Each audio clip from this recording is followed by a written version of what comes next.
connection is I feel you feeling me.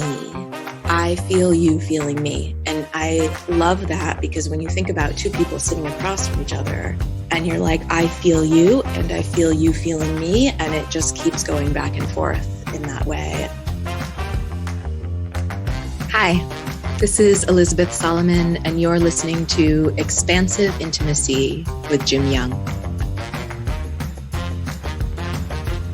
Welcome to Expansive Intimacy. I'm your host, Jim Young, and I'm on a quest to help men like you and me discover how to apply intimacy to unlock new, expansive versions of success in your relationships, your work, and your life.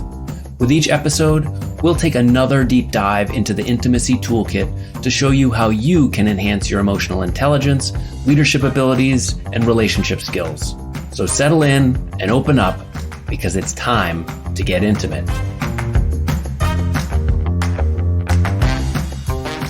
Hello, folks, and thanks for listening to Expansive Intimacy. I am your host, Jim Young, and this week I have a guest on who I've known for a bunch of years. Her name is Elizabeth Solomon. Liz, as I know her, is a certified emotional intelligence coach that I met at a talk several years ago, which we'll reference in the episode.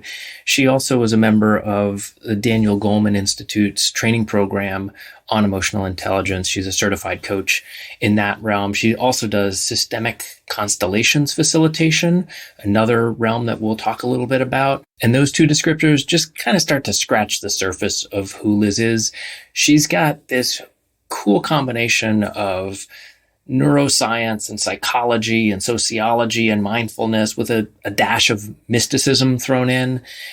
And she works in a lot of different ways. She uses storytelling to inform leadership development and organizational culture. She works with some really cool organizations like Late Night Art, and formerly with the Great Place to Work Institute and the Teal Team, a group of professionals that are exploring new ways of being and working and organizing together.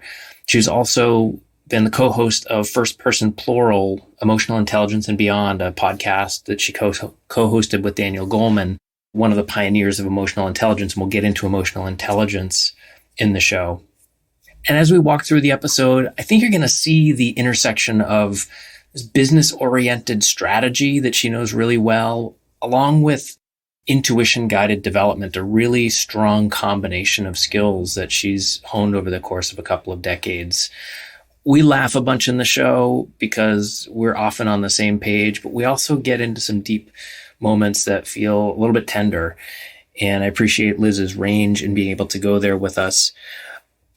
And before the episode is over, you'll hear a formula about intuition plus risk plus grace and what that means. And you'll also get some really helpful tips from Liz on how it's not about getting it right. It's about how we can come back and create more closeness. So with that, let's bring Liz onto Expansive Intimacy. My friend, so good to have you back in conversation and to have you on the show. Thanks for coming on.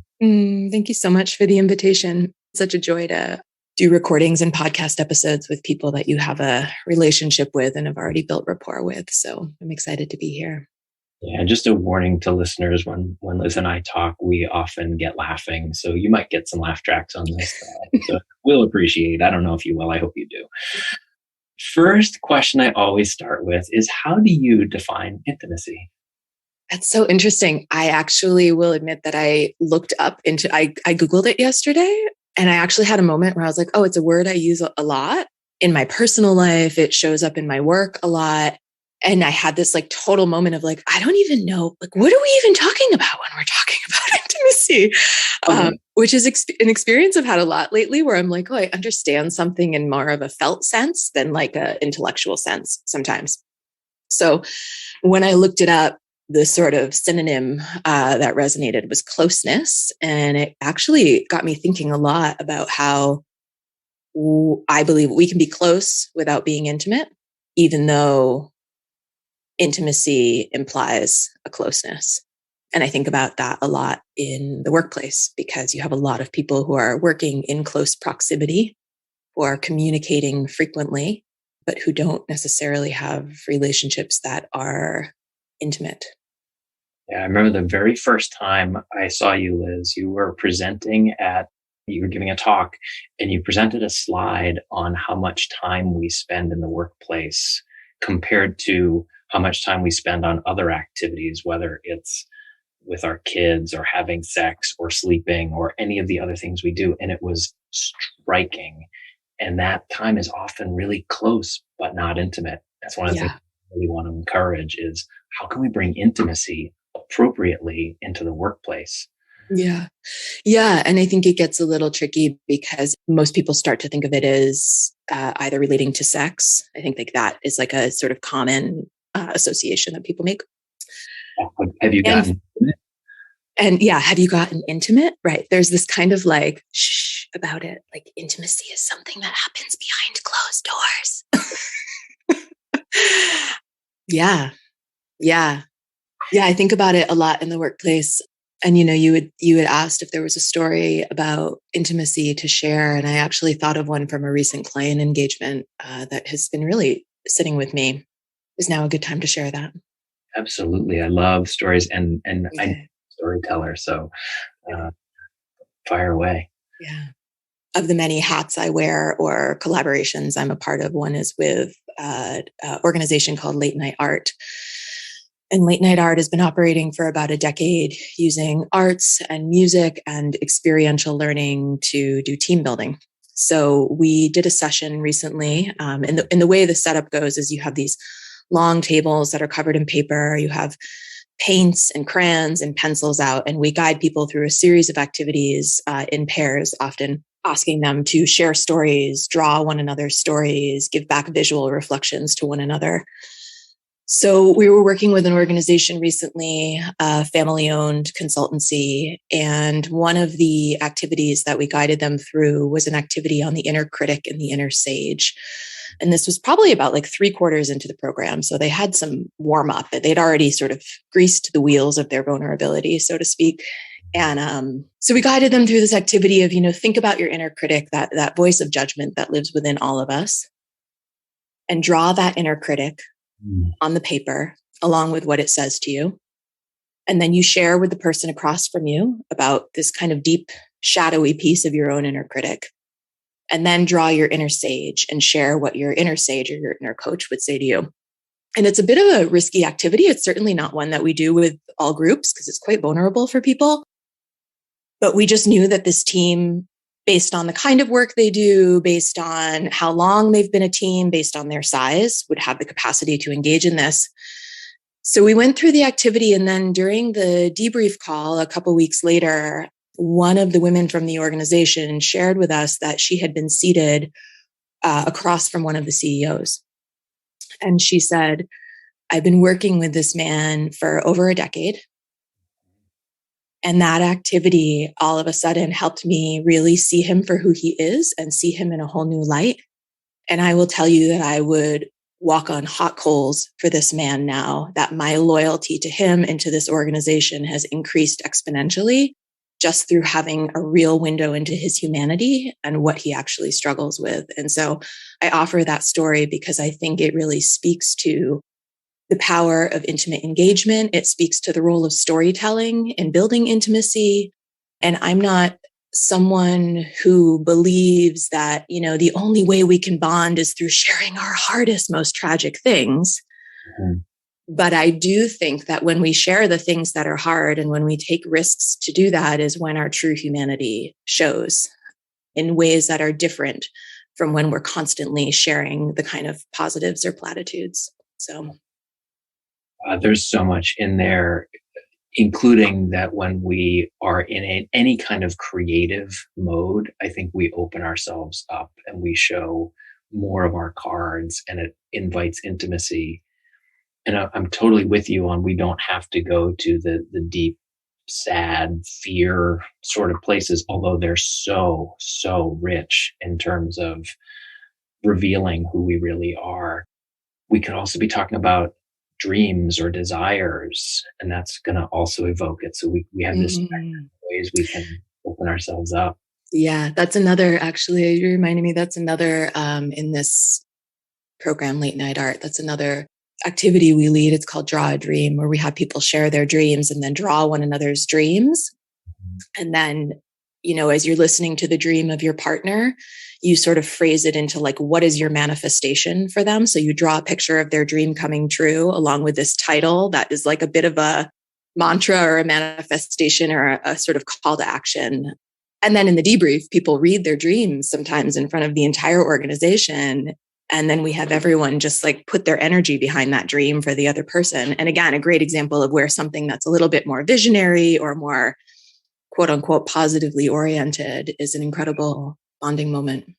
It's funny, as you were describing that, that's when I started to feel emotion well up. It wasn't about the inner critic and that nasty voice that we all have somewhere in our heads. It was I'm going to share my unfulfilled dream with this group of people and be totally vulnerable about that desire that I have.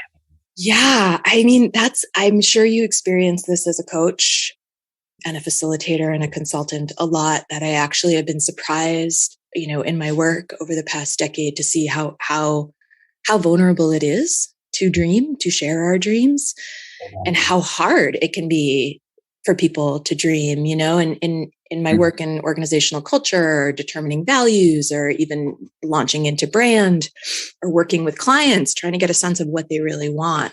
That question of like, what would you do if there were no boundaries or limitations paralyzes a lot of us and becomes incredibly hard to answer and incredibly vulnerable. And you can sort of see the like monkey mind come in and be like, well, don't even speak that out loud because that's not possible. That's not possible. And so I think as much kind of credence as we give to dreaming, and as much as we're like, oh, dreaming and visioning is this beautiful thing, when the rubber hits the road, it's actually quite challenging for many of us. Because it's so vulnerable. And it's reminding me of a moment that I had. This is probably about 10 years ago. And I remember I was on my way to a therapy appointment. I was sitting at a traffic light. I knew exactly where I was. And all of a sudden, out of nowhere, the universe threw into my head this question: what do you want? Sort of like, what's your dream? But maybe a little more mundane even than that. And I just remember feeling like a black hole had enveloped me. I had no idea. I had disconnected from my wants for so long that question was literally paralyzing. I was stunned. I was scared because I'm like, how could I not know anything that I want, whether it's a grilled cheese sandwich or go to the Foo Fighters concert next Friday, which I'm thinking about it. Nice. Now I know. You're like, I'm going to have a grilled cheese sandwich and then go to the Foo Fighters concert. Actually, at the Foo Fighters concert. That's going to fulfill the dream. I want to back that up just a little bit too, because I think these conversations, like what you're describing, is so powerful. I'm feeling it. You're bringing me into the time machine of like these moments that were so profound for me. And I know you as a facilitator. I've seen you in action. And I'd love for you, because a lot of this show is about like, how do we unpack the intimacy toolkit? Sometimes we need resources that are helping us with it, like a facilitator. How do you set those conversations up in a workplace setting? People can cross the table from the CEO and have this exchange. Yeah. I mean, I think there's quite a few things there. I think one, like I said, as a facilitator, as a coach, or as anyone working with people, it doesn't matter what capacity it's in. You're constantly asking yourself the question of, is this the right activity, the right question, the right prompt for this person in this moment? And, there's a little bit of a stretch zone, I think, that we operate in there, where we're like, okay, we want to operate in the spirit of growth and risk taking. And we also don't want to alienate people or push them out of their comfort zone by taking things too far, right? And so I think, particularly as someone who enjoys transformational work or getting people into connection, it's tricky. We can easily kind of push our own agenda, right? Where we're like, oh, my bandwidth for this is going to be your bandwidth for this. And so I'm just going to take you to this place I want to go. And I think, again, so much of doing the work well is backing up and saying what's actually possible. David Bradford, who's at Stanford, wrote a book called Connect. And he talks about intimacy building in this kind of rule of 15%, where he talks about, how we build intimacy with another person is one person takes a step that's 15% outside of their comfort zone. And then the next person kind of matches that 15% and takes it 15% further. And that's kind of the premise of relationship building. And so I think about that 15% a lot of like, what do I know about this group and where they are? And how can I take them just 15% further? I also think in terms of facilitation, setting the container is really important. So two things. One is getting people to connect early, right? Instead of sort of getting up there and being like, this is me and my extensive bio and all these things. And now we're 30 minutes into the program and I just talked at you and none of you have actually felt connection, So now you're already kind of off in your own worlds. So getting people to connect early and also setting guidelines for sessions, of here's what we're up to and here's guidelines to support what we're up to. And, ideally when you're working, I think with a client over the long term, you set those guidelines together. I think when you're coming in for a quick 2-hour facilitation, we determine those guidelines ahead of time. But again, I think that's just the container setting that supports people and buttons that people know that they can push, or the off ramp if they really need to say, hey, yeah. And acknowledging, some of the things too is acknowledging off the bat that everyone's coming in different spaces and that you as a facilitator have no idea what happened for people, before they walked in that door and sat down in that chair at that table or in that conference room or what have you. And I think like that is the truth of our humanity, is that like the polarities are existing all the time, right? So some people have just gotten horrible news or in our state of grief, and other people are elated, right? And I think if we can engage people in bringing their true experiences to the surface right off the bat and kind of name the diversity of the human experience in the room, it sets the container that everything is welcome. Yeah, we can all be real. Right? I'm going to be real with you, but recognizing the whole landscape of this room in this moment, now you get to do the same. The other thing that I was thinking as you were describing that is there's this other meta skill that's going on as the facilitator, but I think it's a huge skill in terms of how do we build intimacy. Is this kind of just came together as you were talking. It's like intuition plus risk plus grace. Like my intuition says, it's time to go that 15%, to borrow that model. And I'm going to take the risk to do it. And I'm then going to also make sure that I'm holding place for grace, that in case that other person wasn't there and ready for it, I totally, can make room for that, back away.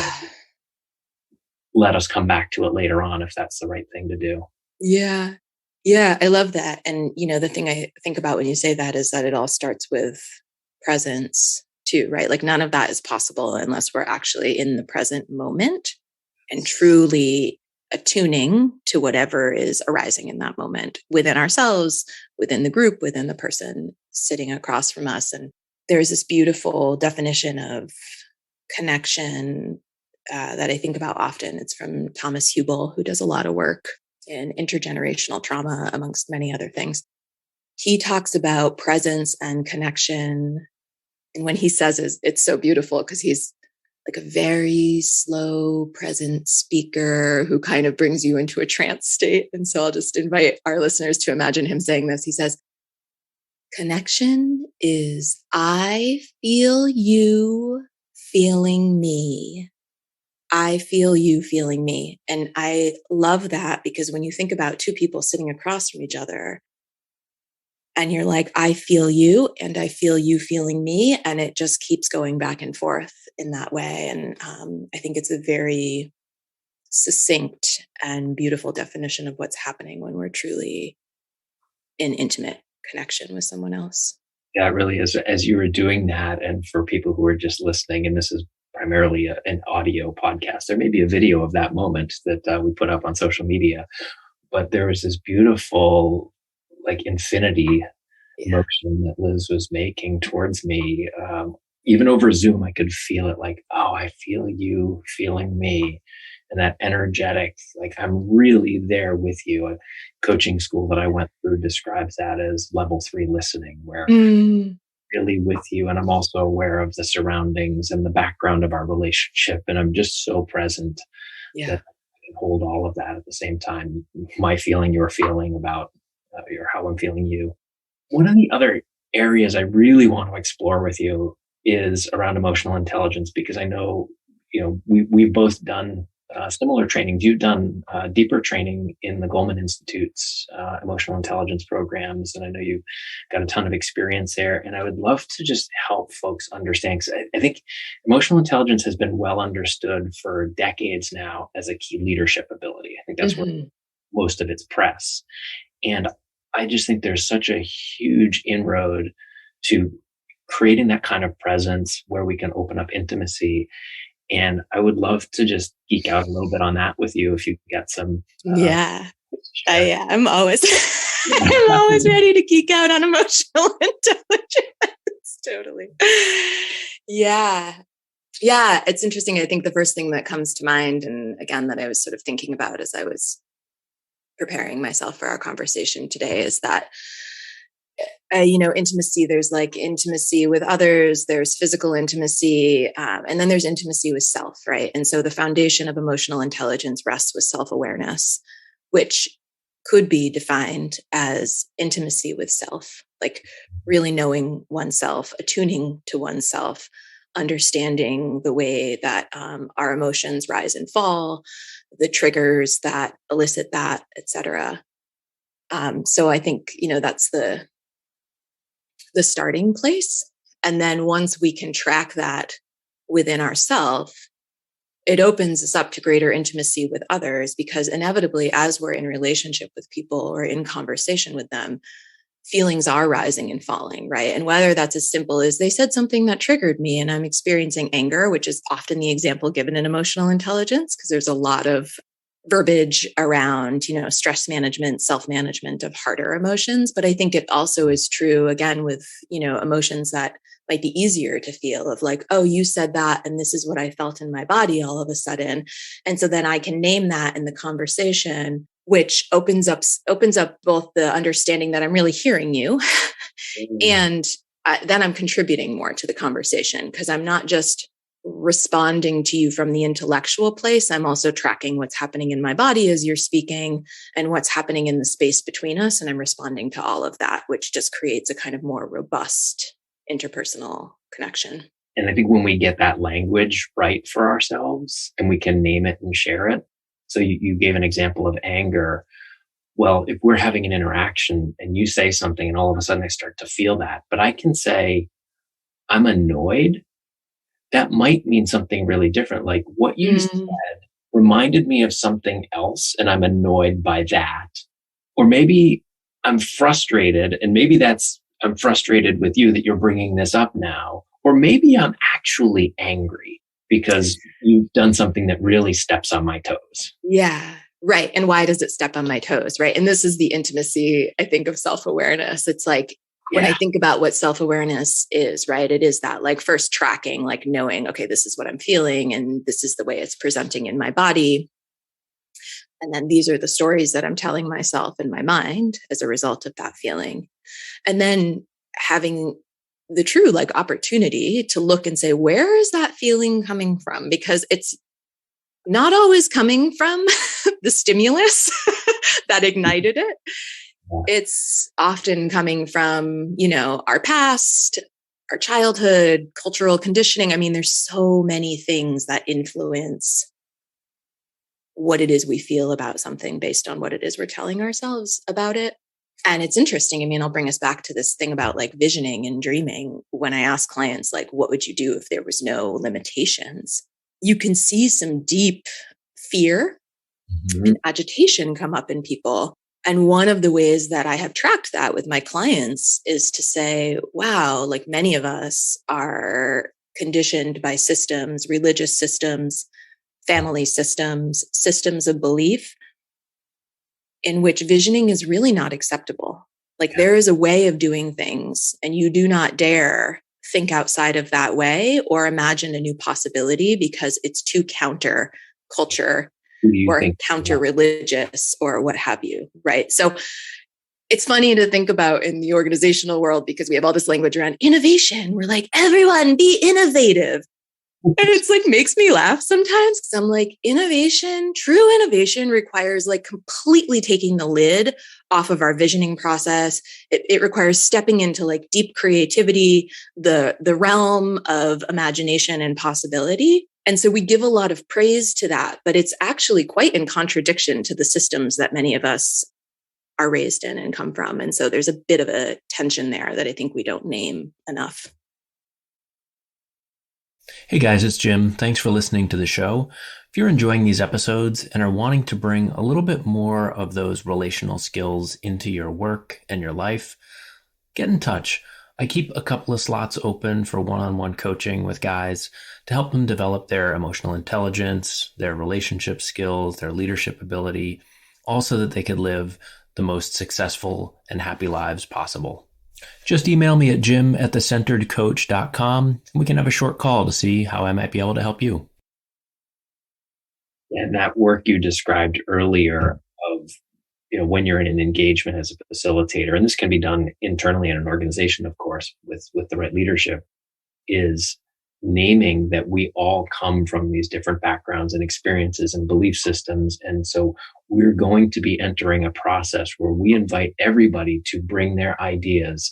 And we understand that maybe some of you are not going to feel comfortable bringing ideas because of what that's meant to you in other spaces in your life. And we want to honor that and invite it here as much as you're willing. Or because of what it means in this space too. And again, this gets at like our words versus the truth, which aren't always in alignment as much as we would like them to be for ourselves and others, right? And so there can be an invitation within, speaking in the organizational context, there can be an invitation to think creatively, to innovate. And there can be a total absence of psychological safety. There can be really very real repercussions for people of certain identities for sort of speaking outside the lines, quote unquote, right? So again, all of that is happening. And yes, it comes from our past, as we said, and it also can exist in the present moment, and it's just not being named. And so there's an expectation for how teams perform that is not aligned with like the deep systemic and cultural norms that are actually at play. I love that you name that, because I think we hear a lot about equity and inclusion work, for example, diversity, equity, inclusion as this separate silo.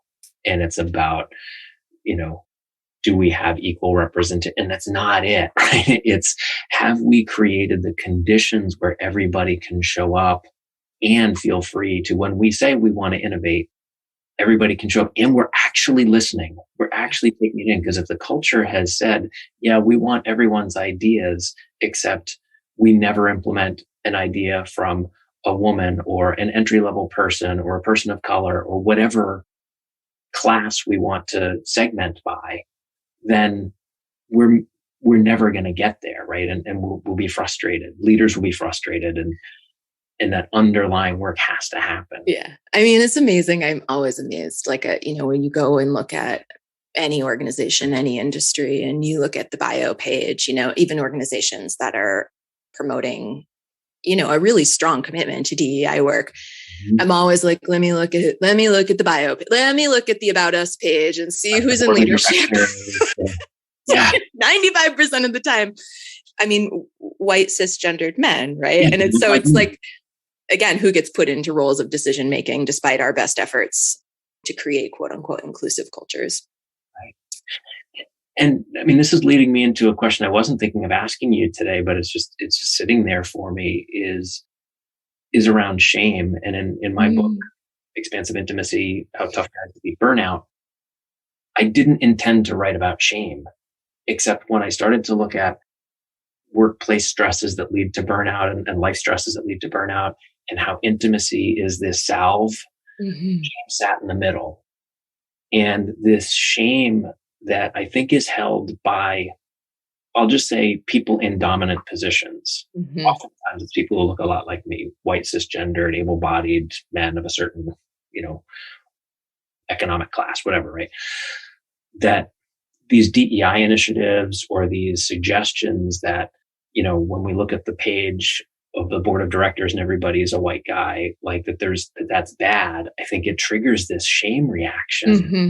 And part of what I'm trying to work on is how do we get out of that space? Because that doesn't do anybody good. Yeah. I mean, as you're talking, I'll just share, there's like some tears welling up behind my eyes because I can just feel so deeply like I can feel what you're saying, and I can feel in my own self where shame exists and how that expresses itself in my psyche and lands in my body. I just had like 5 converging thoughts. So once give them a minute to spread out. Oh, the first thing I was going to say, I think, so some of the work I do and have been pursuing over the past couple of years is in a modality called family constellations work. And I won't get too deep into that, except to say that it is a way of exposing, understanding, realizing the underlying dynamics within a family system. It can be brought into organizations within an organizational system. You can quote anything that's a system. And one of the things that we talk about a lot in that work is victim perpetrator. And I think we have a very skewed judgment of perpetrator within our culture, right?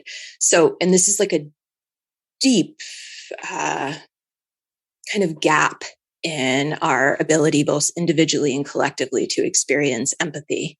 So when someone commits a perpetration, which can look like many, many things, right? But basically when they have done wrong to another human being in some way, or like overstepped boundaries in a way that could be egregious, we do live in a society that casts that person out entirely, right?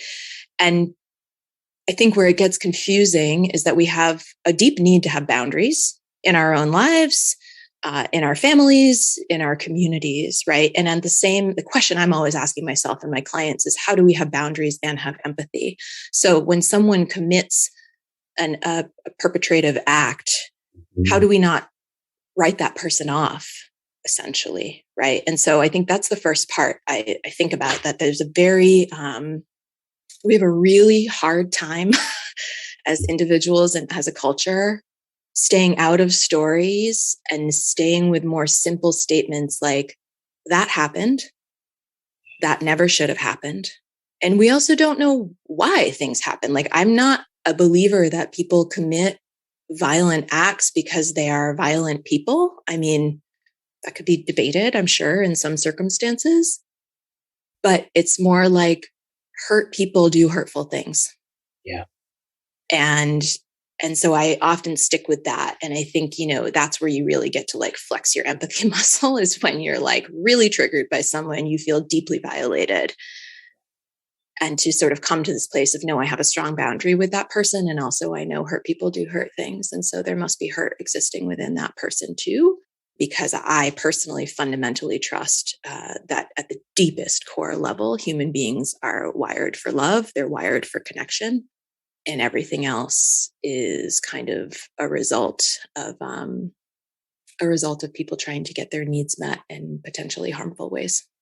Yeah, we're bumping into each other. And then when we get hurt, it's how do we drop that storyline of they intended it? They were trying to hurt me. That's, and I have you watched the show Couples Therapy? No, but oh my God. It's really great. It's on Amazon Prime. And I was watching it last night, and the theme of the episode was on, so there's like 5 couples that come and see this therapist, and you get to watch their sessions lifetime. And it's such a great education in relational dynamics and psychology. And it's just like totally enthralling to watch also. But last night's episode, she was talking about the therapist, about just how hard it is for us to, and this is what divides couples often, this is what breaks intimacy often, is that someone does something that's hurtful to the other person, and the shame is so overwhelming that it's like really almost impossible to step into full accountability. And I experienced that in my own relationship, and I experienced this thing of like, oh, I did something hurtful. And then my internal voices come in and say, I'm a bad person. I'm not who I want to be or say I am. No one should be in relationship with me. I'm actually just like need to go hermit up in a cave by myself so that I never, ever again have a negative impact on anybody. I mean, that's the most It's a deplorable soundtrack. It's awful. But it blocks me in the relationship from taking loving accountability, and puts me into defenses and all sorts of other things. And so I think if we can, what is beyond shame is accountability. And if we can step into that and say, oh yeah, like I did something really hurtful, and not from a place of ill intention, from a place of lacking awareness, which is very different. Yeah. And to bring it back to what we were talking about before in the organizational setting, I actually had another person on the show who talked about how in his leadership, one of the best sets of lessons he's learned was going through couples therapy with his wife. Yeah. And that we can apply that. And if we set agreements that here's what we're out for a more connected experience where we can all show up, where we can innovate together, or whatever it is. And we are going to continually do things that piss each other off, that are upsetting, that are offensive. And we agree to come back as many times as we need to recognize that we're actually in this together, that we don't have to get it right the first time. We don't even have to get it right the second time. Because I think, and I've had that, I say that from experience where my partner has taught me this, and it's been hugely healing for me that I can screw up, whatever that means, right? Air quotes, screw up. I can harm her in some way.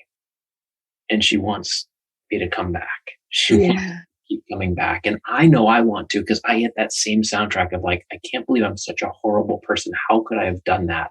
What does that mean about me? It's, I feel like this term in parenting comes up a lot of the power is in the repair.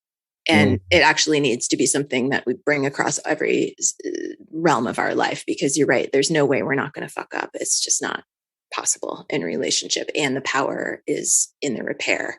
I think one of the things that's so amazing, I'm not surprised that this person said that about couples therapy, teaching them so much around leadership. And one of the things I think about when I'm thinking about emotional intelligence and self-awareness specifically is the role of feedback. We just don't know what we don't know. And the beauty of being an intimate partnership is that we're sitting across from or lying next to in bed a mirror, which can be incredibly exhausting at some moments, but is ripe with opportunity. And in organizational spaces, most organizations don't have a really robust system of providing feedback. I mean, maybe if you make it to a high level of leadership, you get to do an extensive 360 and that's offered to you. But it would be pretty amazing if we were able to do that across every level of the organization all the time, because we cannot build self-awareness in isolation. Like intimate connection with others is part of how we come to know ourselves. And I think this is potential flaw of some of the kind of Western concepts of personal growth, right? It gets very I-centric very quickly of I'm unpacking my deepest fears and traumas. I know myself now, to the point where there becomes this total shield to the outside world. So it means that both those insights are not always carried into relationship, and the relationship does not get to inform the insights. And so I'll just mention that because I'm a big proponent of that kind of 360 feedback, which again, I think is what we get in our family dynamics, some of us, whether we want it or not. Yes. We don't really want it. I can attest to that. And I need it. And what I've seen in the workplace so often is that feedback triggers defensive-ness because there maybe aren't resources for that person. Maybe the relationship hasn't been established in a way that there can be a more equal dialogue, especially when you get into hierarchical dynamics and the fear that people have about like, what did that feedback mean to my job prospects? And the stakes start to feel really high. Yeah, it's a real art delivering feedback. And I think each of us likes to accept it. I always say that I tell my partner Gwen this all the time. I'm like, I call it like the hug and kick, where I'm like, I need you to first tell me something that's going really well or something that's really wonderful about me and our partnership. Like bolster me up a little bit. And then you can tell me the hard thing. And I mean, I'm not saying that goes well all the time. Like there's so many other things that play into whether I'm in a resourced place to take hard feedback. But I know that about myself. I'm like, it goes a long way with me in even like a feedback sandwich, I'm like, tell me something good, then tell me something shitty, then tell me something good again. And then I'll go off on my own and I'll process that shitty, but at least it was like sandwiched by two good things, which is helpful for me and my nervous system. Yeah. Yeah. And then I can come back to you later on and we can have some more dialogue, because I think that part of like, we come together, we go off into our cave or wherever we need to process that, so that we can come back with a mindful, healthful way of saying like, okay, here's what I feel, think, believe now, and start to close that loop. I mean, that's great self-awareness too, right? I was just thinking about what happens in that cave when I go off, right? And I think there's a whole process, and I've never tracked it super closely to nail it down, but it's almost like I need to allow myself to have my own defensive childlike feelings first. And it's better for me to have those in isolation. So I'm like, let me go for a walk and ruminate about how that is so not true. And I actually didn't do it like that. And if I did, I didn't really mean to. And I can run that, cycle for a second and kind of exercise it and get it out of my system. And then finally drop into, okay, now I can pan out and I can totally see the truth and relevance of what my partner has shared. Okay, now I can feel the deep sadness and shame about that. Okay, it's okay, Liz, you're human. Now what do I do about it? And I mean, that process can take me a nice 2-hour walk to go through on my own. And in some ways, it's better for me to go through it on my own than to start trying to do that in dynamic, because that's when we sort of get sucked down the rabbit hole of defensiveness. And so if I see you walking around our shared hometown, taking every rock on the path, I'll know exactly where you are. I'll also trust that it's a really good sign that to kind of come back to your definition at the beginning is the way that you can come back to closeness in a more intimate way with your partner or whomever it is that might have, stirred that up for you. Yeah, I just pictured you seeing me like mumbling to myself on the side. God damn it. No. In your purple convertible, gripping the steering wheel to dust and know like, oh, she's in there. Okay, cool. She's working it out. Love it. So good. Liz, thank you so much for coming on the show and going wherever the conversation wanted to go and just covering so much of your deep experience. And I just love listening to you. Thanks for being here. Thank you for having me. I also want to just give you an opportunity. If there's anything that you want folks to know about how they can find you, because you've offered some amazing things about the kind of work that you do, and people might be interested in finding you, and we'll throw some stuff in the show notes as well, but just give you a second to share that too. Yeah. You can find me at my website. My business is called New Realm Coaching and Consulting. And so that's www.newrealmcoaching.com. You can find me on LinkedIn under Elizabeth Solomon, and I do some co-writing with Daniel Goleman on the topic of organizational purpose. And so those pieces are published there on LinkedIn as well as on cornferry.com. And yeah, I guess I'll just say there's a variety of wonderful organizations that I collaborate with who I kind of work under them, and they are the ones who are delivering more extensive services. So anyone can feel free to get in touch with me to inquire about that. Fantastic. We'll put all those links in the notes so folks can find you there. And thank you again so much. It's really always just a pleasure to connect with you. Thank you. And thank you to our listeners. Bye.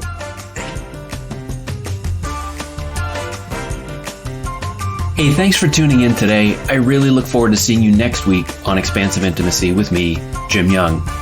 I'd also love your help with expanding intimacy even further. Will you take a minute right now to rate the show and write a review? It's the best way for us to bring more people into the conversation. Thanks so much, and I'll see you next time.